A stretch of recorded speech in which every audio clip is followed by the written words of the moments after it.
ইচ্ছা শক্তি থাকলে আর্থিক অনটন যে কোনো বাধা হয়ে দাঁড়াতে পারে না তা ফের প্রমাণ হলো তেলিয়ামুড়া মহকুমার দুই কৃতী। এই বছর মধ্যশিক্ষা পর্ষদের সম্ভাব্য সেরা 10-এ জায়গা করে নিয়েছে তেলিয়ামুড়া মহকুমার দুই কৃতী ছাত্রছাত্রী। দ্বাদশ পরীক্ষায় 473 নম্বর পেয়ে সম্ভাব্য যুগ্মভাবে অষ্টম হয়েছে তুই সিন্দ্রাই বাড়ি দ্বাদশ শ্রেণী বিদ্যালয়ের দুই কৃতী মানিক দেবনাথ এবং ঈশিতা দাস। উভয়ই বিদ্যালয়ের কলা বিভাগ থেকে এই বছর দ্বাদশ পরীক্ষা দিয়েছিল।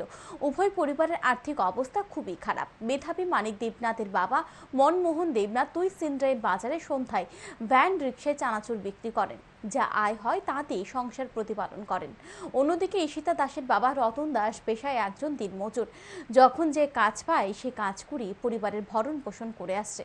একদিকে সংসার, অন্যদিকে দুই মেয়ের পড়াশোনা, এই দুইয়ের মধ্যে ভারসাম্য রক্ষা করা তার পক্ষে কঠিন হয়ে পড়ে। দুই মেধাবী পরিবার তাদের সাফল্যে খুশি হলেও আগামী দিনে কিভাবে পঠন পাঠন চালাবেন তা নিয়ে চিন্তিত। তাই তারা চাইছেন সরকারি সাহায্য।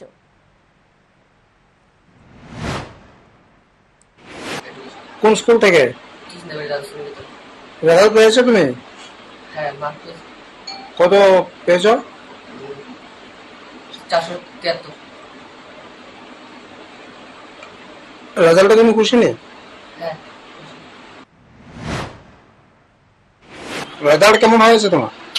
রেজাল্টে 500 এর মধ্যে এসেছে 473, 94.6%।